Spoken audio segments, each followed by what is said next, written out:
This is the complete story of Christmas Truce. The entire Wikipedia article, narrated start to finish. Get comfortable and let's get into it. The Christmas Truce was a series of widespread, unofficial ceasefires, mainly along the Western Front of the First World War, around Christmas in 1914. The truce occurred 5 months after hostilities had begun.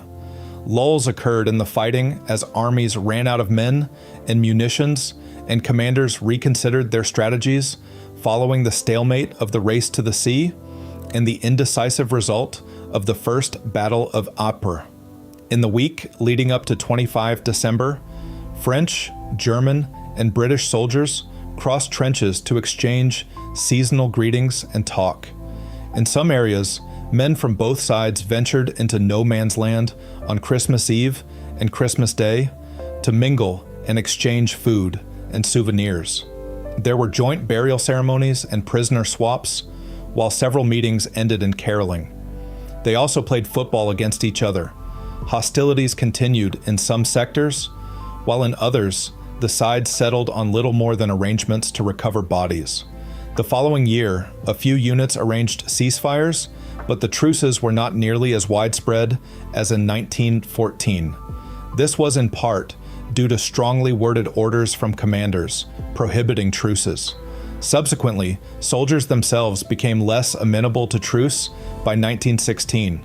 The war had become increasingly bitter after the human losses suffered during the battles of 1915.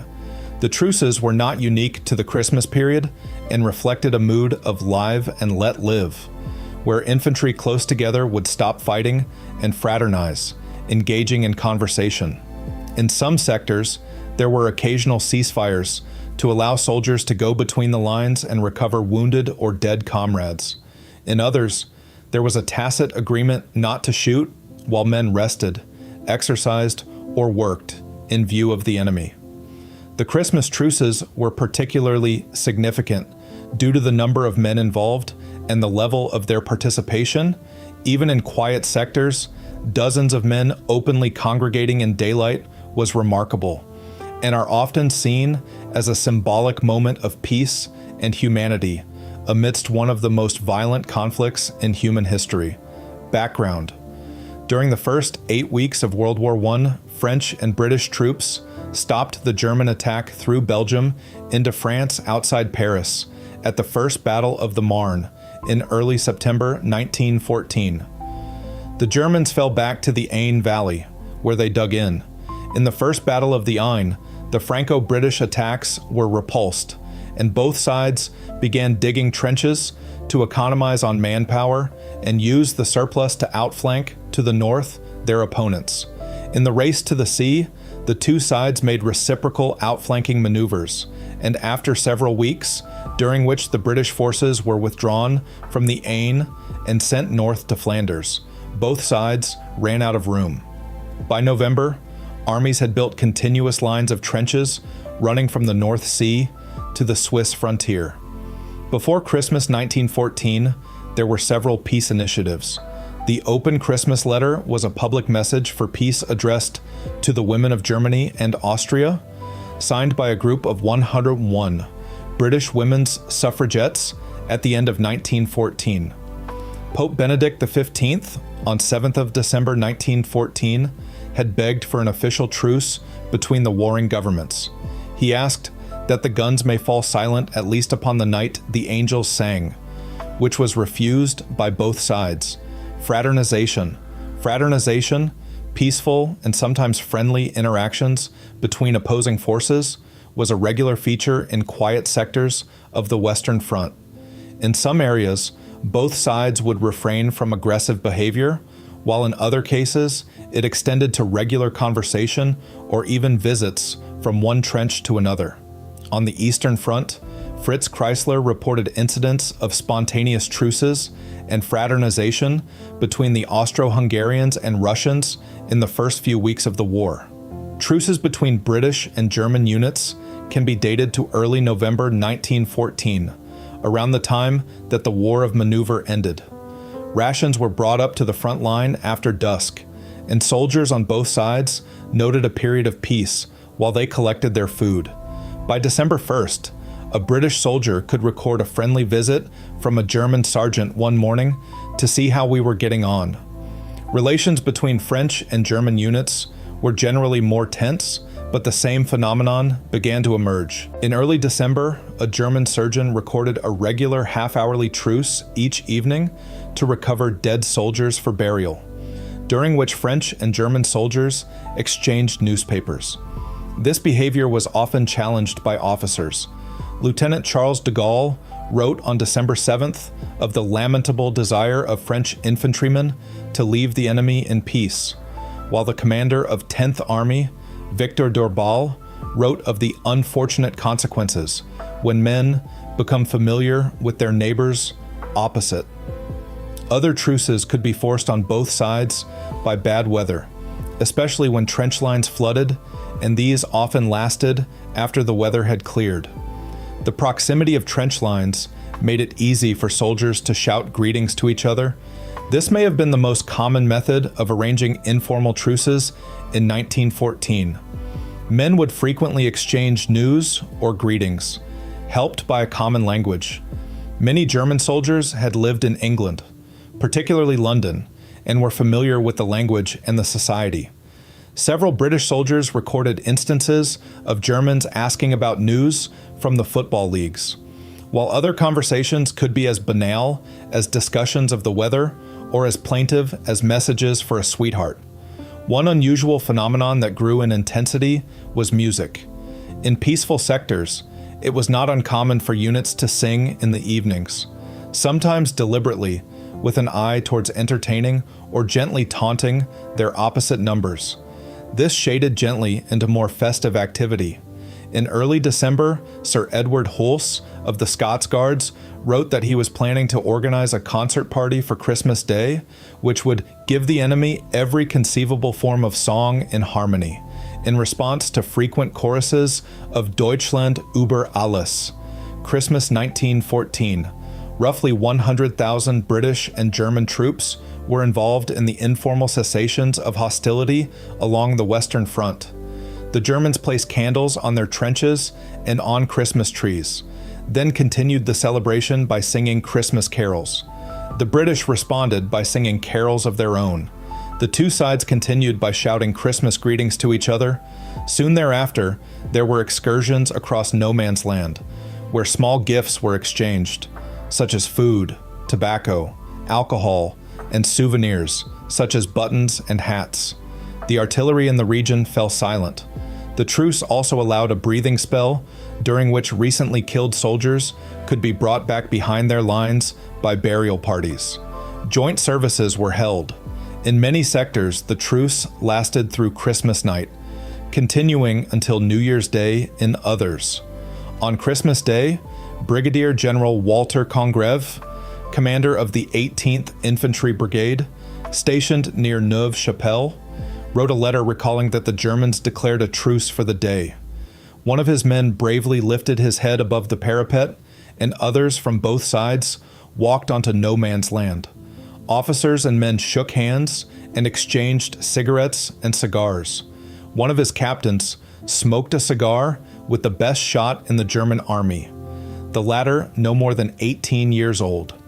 Congreve admitted he was reluctant to witness the truce for fear of German snipers.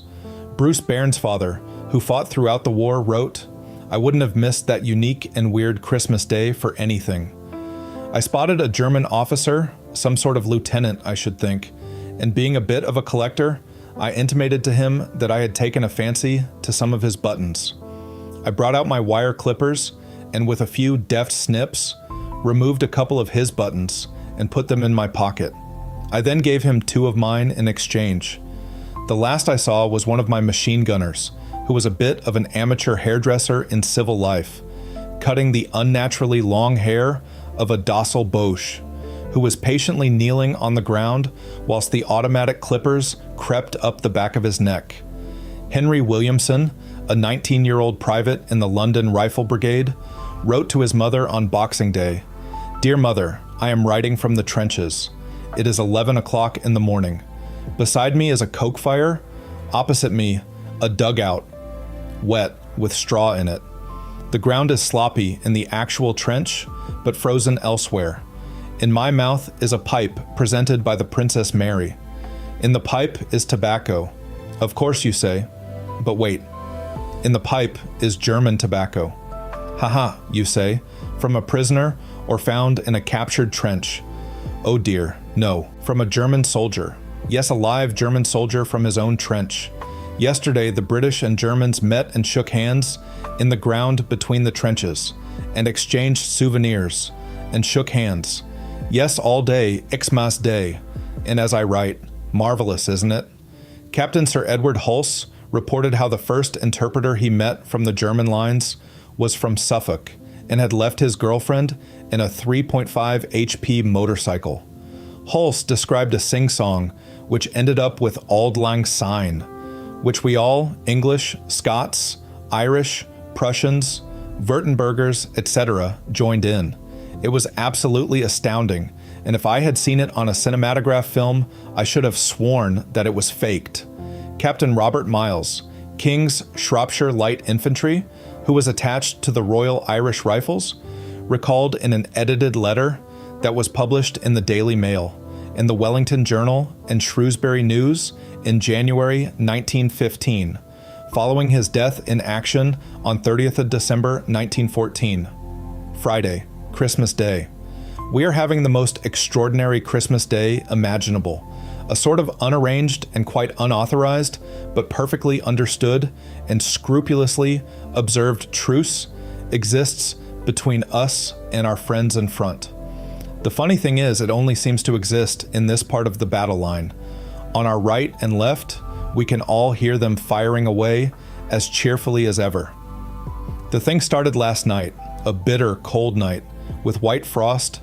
Soon after dusk, when the Germans started shouting, "Merry Christmas, Englishmen," to us.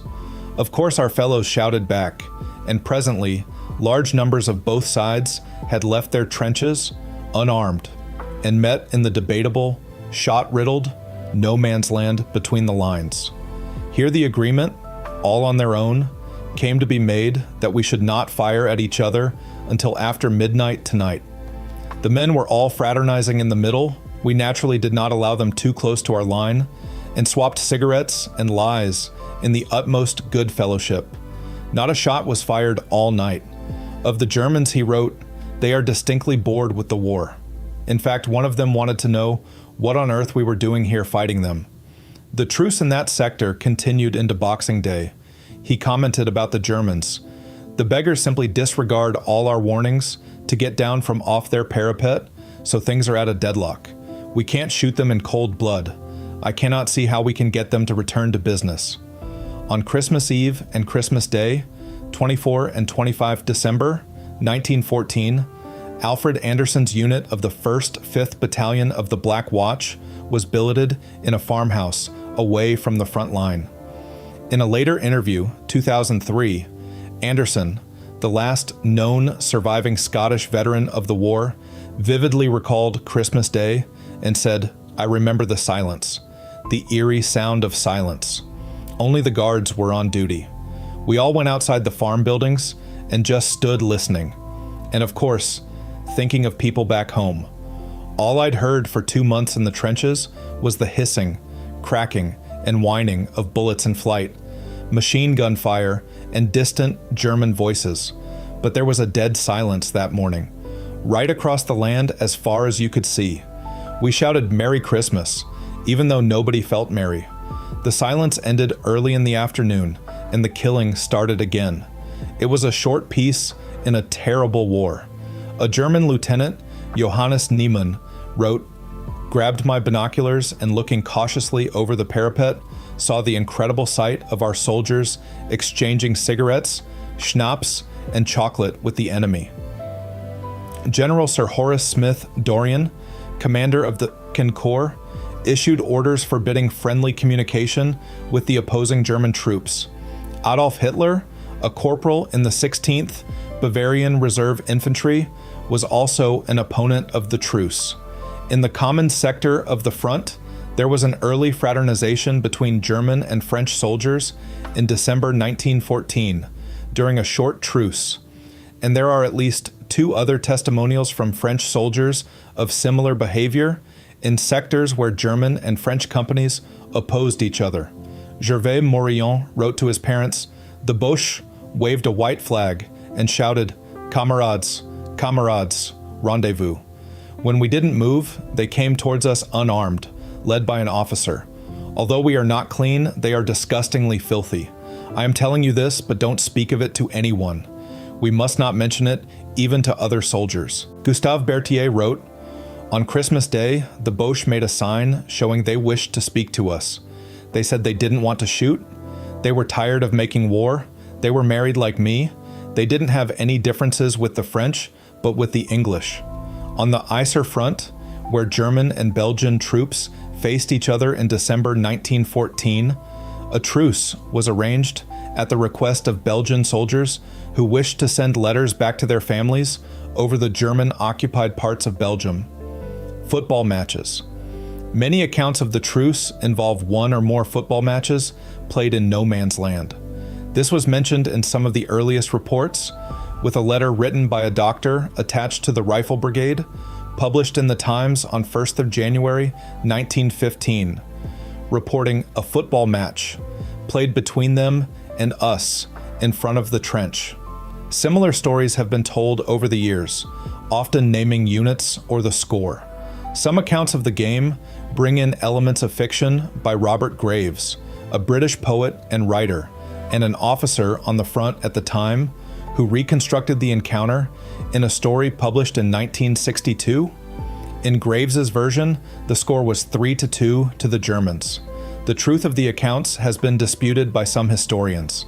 In 1984, Malcolm Brown and Shirley Seaton concluded that there were probably attempts to play organized matches that failed owing to the state of the ground, but that the contemporary reports were either hearsay or referred to kickabouts with made-up footballs, such as a bully beef tin.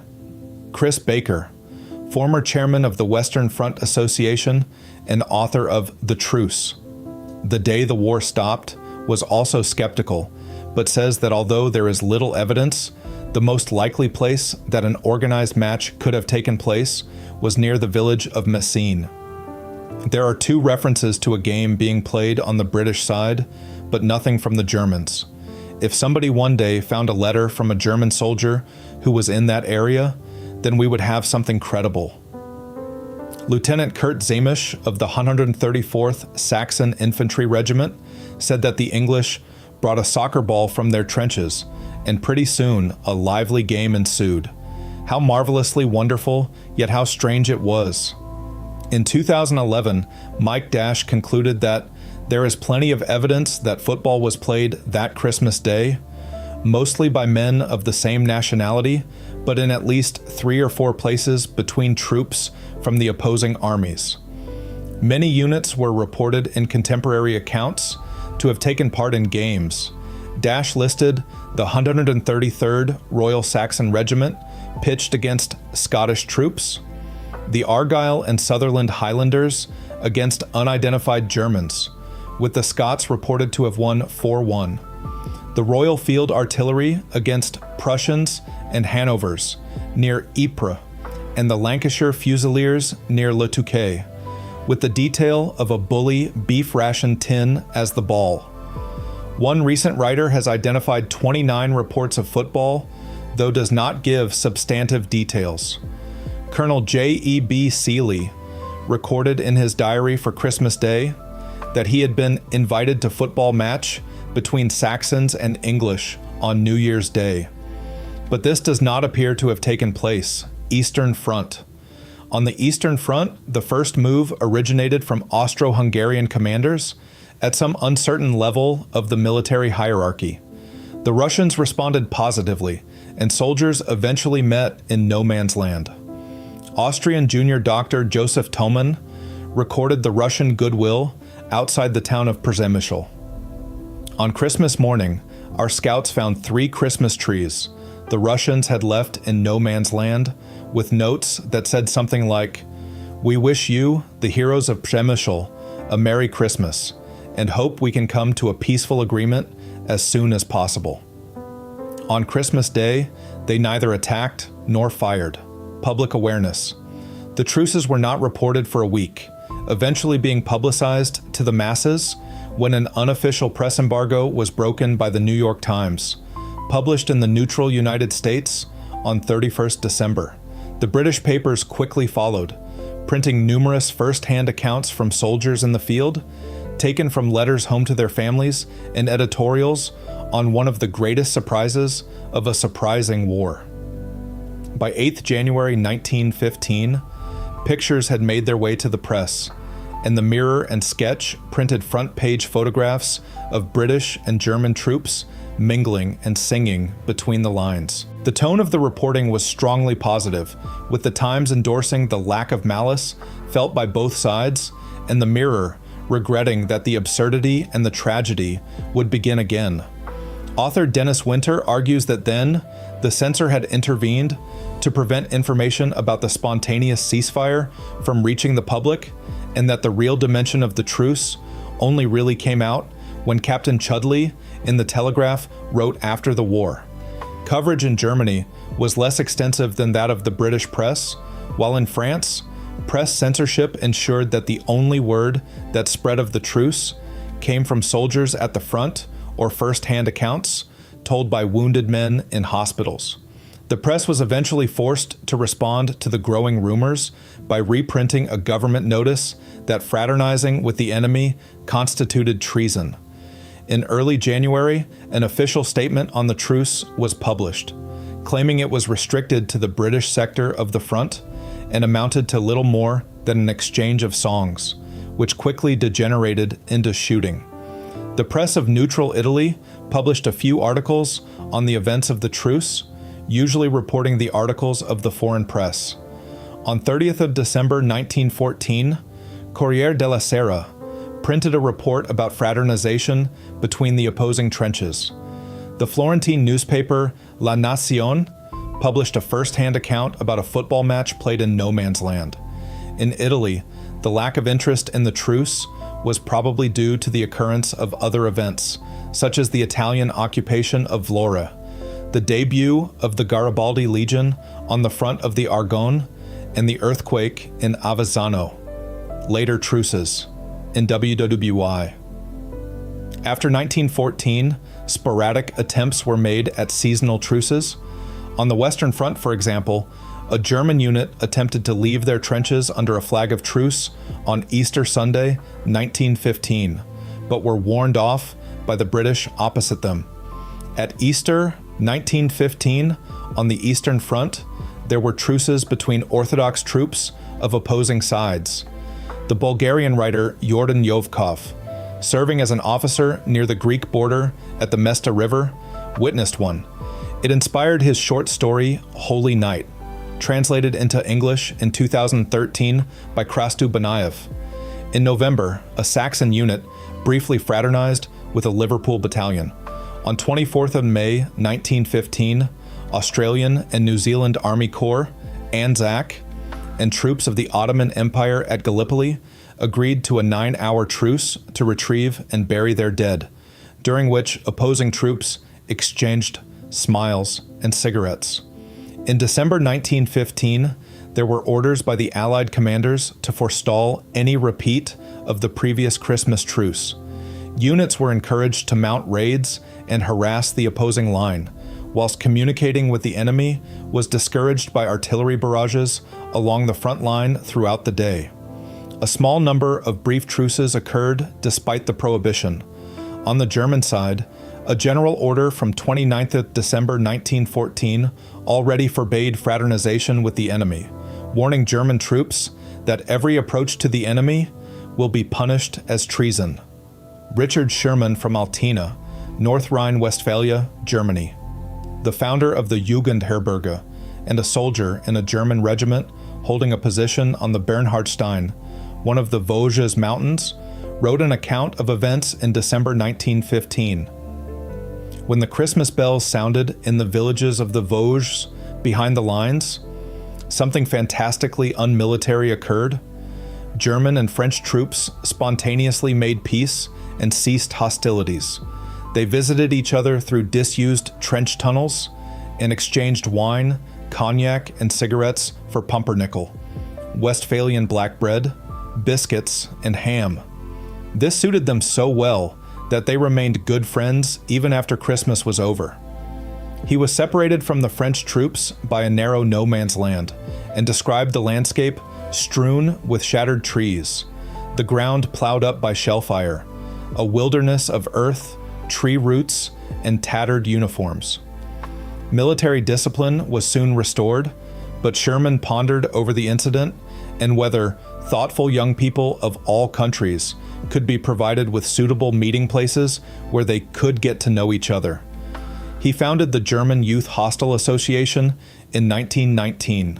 An account by Llewellyn Wynne Griffith recorded that after a night of exchanging carols, dawn on Christmas Day saw a rush of men from both sides and a feverish exchange of souvenirs before the men were quickly called back by their officers with offers to hold a ceasefire for the day and to play a football match. It came to nothing, as the brigade commander threatened repercussions for lack of discipline and insisted on a resumption of firing in the afternoon. Another member of Griffith's battalion, Bertie Felstead, later recalled that one man had produced a football, resulting in a free-for-all. There could have been 50 on each side, before they were ordered back. Another unnamed participant reported in a letter home. The Germans seemed to be very nice chaps and said they were awfully sick of the war. In the evening, according to Robert Keating, the Germans were sending up starlights and singing. They stopped, so we cheered them, and we began singing Land of Hope and Glory, Men of Harlech, etc. We stopped, and they cheered us, so we went on till the early hours of the morning. In an adjacent sector, a short truce to bury the dead between the lines led to repercussions. A company commander, Sir Ion Colquhoun of the Scots Guards, was court-martialed for defying standing orders to the contrary. While he was found guilty and reprimanded, the punishment was annulled by General Douglas Haig, and Colquhoun remained in his position. The official leniency may perhaps have been because his wife's uncle was H.H. Asquith, the Prime Minister. In December 1916 and 1917, German overtures to the British for truces were recorded without any success. In some French sectors, singing and an exchange of thrown gifts was occasionally recorded, though these may simply have reflected a seasonal extension of the live and let live approach common in the trenches. In WWII. In 1944, another truce during World War II happened, during the Battle of the Bulge. It is known as the Christmas Eve Truce of 1944, actually an informal ceasefire between American and German soldiers. The incident was described in a later account by Fritz Winken, who as a child reportedly witnessed the event in a remote cabin near the German-Belgian border. That's the complete article. If you made it this far, you'll love the rest of the channel. Subscribe for a new Wikipedia deep dive every single day. The next video is on screen now, and if there's a topic you want narrated, drop it in the comments. Thanks for watching.